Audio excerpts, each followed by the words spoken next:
I am the youngest senator in the state of California, and when I served as mayor of the city of Alhambra, I was the youngest mayor in San Gabriel Valley history to serve in this region, and those were both titles that I'm very honored to be able to hold, especially given that I was born and raised in the city of Alhambra.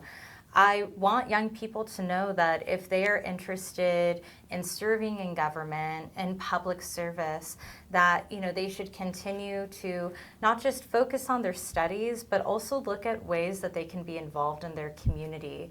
And there's so many ways to do that by looking at local city commissions that they can serve in, by showing up to local city council meetings, traveling up to the Capitol to get engaged in issues that they care about.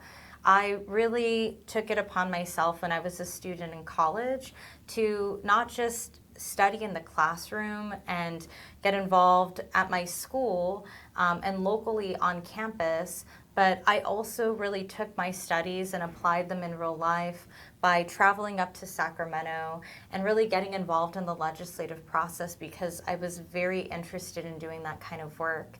And I think for young people, I encourage them to stay energetic and to stay focused and to really absorb and learn as much as they can.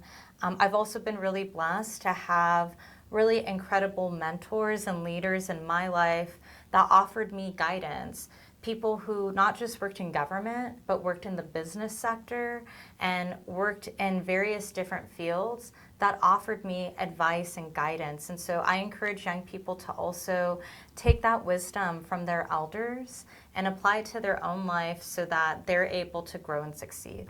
One of the bills that I'm most proud to work on that's very significant to the community here in the San Gabriel Valley is SB 848. That's the Safe Learning Environments Act.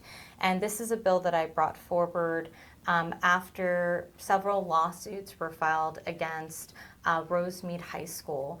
There were several students that had experienced sexual assault and had brought their cases forward. And unfortunately, in these cases, there were many occurrences in which the perpetrator was a staff member who had not been caught and who had therefore had many other victims that he had targeted and attacked.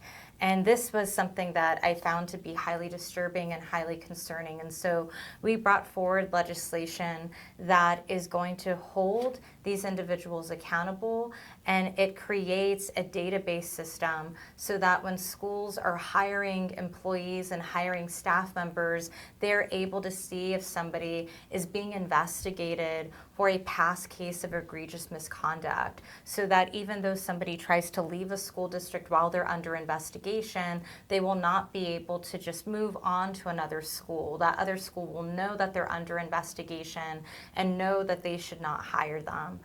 This was a very important bill to me. I worked directly with survivors of these crimes who really assisted me with writing this bill. We were very happy to see it passed and signed into law, and we've made investments into creating this database that will exist for the entire state. There's 16 other states that have a database just like this one, and so we will now be another state added to that list. And this is really going to be a critical component to making sure that our children and that our students are safe on campus, and that our school districts are making sure that they are hiring people and able to do full background checks adequately to make sure that our school systems are as safe as possible. I introduced legislation SB 995 at the beginning of this year, and the name of the bill is the McSumacon Justice Act. This is a bill that was deeply important and personal to both me and my district. We introduced this bill in response to McSumacon, a fire survivor from Altadena, being taken during her immigration check-in appointment and detained at California City Detention Center. Musuma Khan has no criminal history. She has no criminal record, but despite this was taken anyway without giving her time to warn her family or any of her loved ones. When her family was able to locate her, Musuma Khan was nearly experiencing a health emergency. She was experiencing shortness of breath, and her daughter had to come in and demand that she be seen by a doctor and that she be given medication. In addition to that, while she was held at California City Detention Center, they were denying her access to an attorney. They provided her dirty water. Much of the food was old or moldy. All of these things are very concerning and violate human rights law, as well as many of the state's public health and public safety codes that we have. So our bill would establish state oversight of these facilities to ensure that they are actually meeting California's public health and public safety codes, just as we would for any other business. Frankly, we've heard a lot of very disturbing stories coming out of these privately owned detention centers that are oftentimes owned by Core Civic or Geo Group.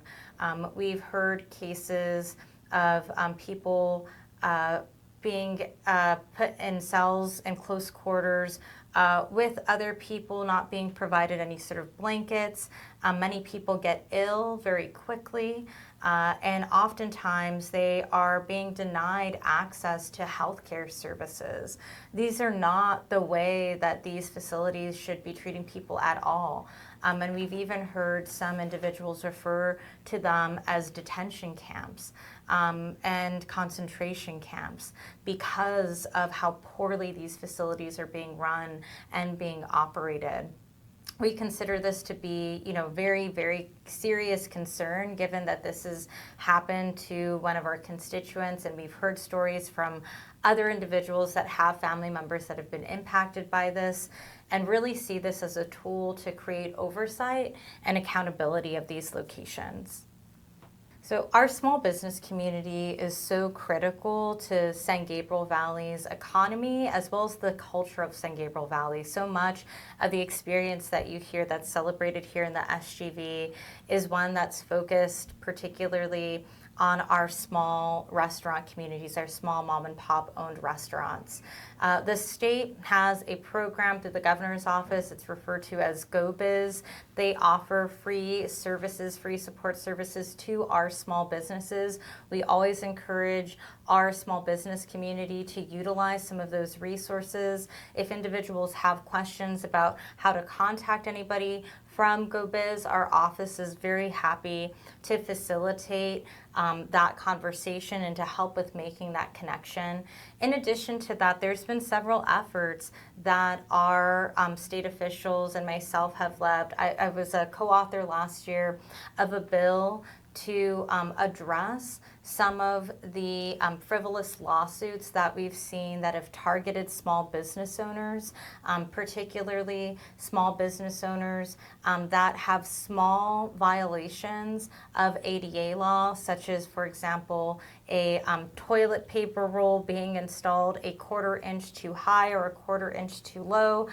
These are infractions that really should be resolved through other avenues, not through lawsuits that cost business owners thousands of dollars. So we partnered with Republicans. It was a bipartisan effort in order to resolve this issue. Unfortunately, that bill wasn't successful, but we're going to continue to move forward legislation like that because we know how difficult it is here in California to operate a small business. My father was a small business owner and owned a restaurant. I myself was a contractor and operated my own business. I understand just how challenging it is, and we want to make sure that we are meeting the needs of business owners here in the state. We pass so many laws here in the state of California, and I know people have questions about how an idea turns into law, and I'd love to explain that process. So how it begins is typically somebody will approach our office with an idea for a piece of legislation. They'll either reach out sometimes as an individual, sometimes it'll be an advocacy group, or sometimes my office and my team will brainstorm ideas and solutions to problems that we either foresee or problems that we're seeing in real time. What we then do is begin brainstorming those ideas. We work with legislative counsel. There are a team of attorneys that work for both the Senate and the Assembly that help us with working on bills. They figure out where a legislative idea will be placed into state code, whether it's something that should be in the civil code or if it should be an education code, depending on what the legislative idea is.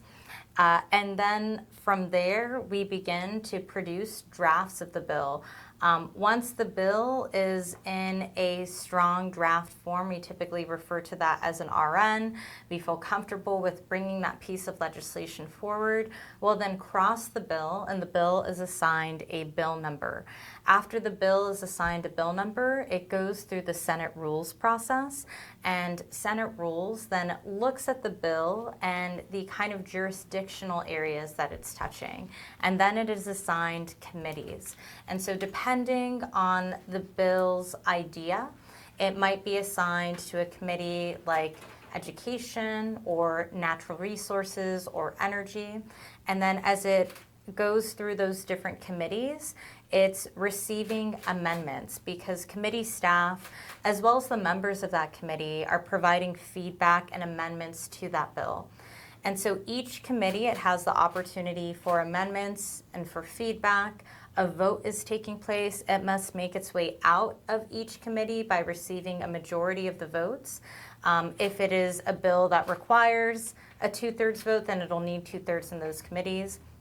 After that, it will then head to either appropriations if it has a cost assigned to it, and then it'll go through the appropriations process. If it's successful out of appropriations, it will then head to the Senate floor. And then it must make its way off of the Senate floor by receiving a majority vote or a 2/3 vote, depending on the contents of the bill. And then after that, we'll head to the next house, the Assembly. As it works its way through the Assembly, it goes through a similar process. It goes through the committee process. It is assessed as to whether or not it should go through appropriations, and then it'll go through the Assembly floor. Sometimes if a bill undergoes significant amendments, it'll come back to the Senate on concurrence, and it'll have to undergo one more vote in the Senate. And then the bill will be sent to the governor's office. The governor then has the ability to either sign the bill into law or veto the bill, so he could not sign the bill. And then we see from there which bills are successful and not successful. This entire process happens from January until October. The governor typically has around October as a deadline to sign bills. And so the entire process takes about 10 months from start to finish.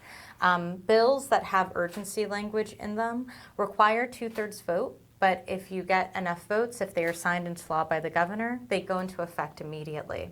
All other legislation goes into effect either the following year, in January 1st of the following year, or sometimes later in the year if the bill has been written that way.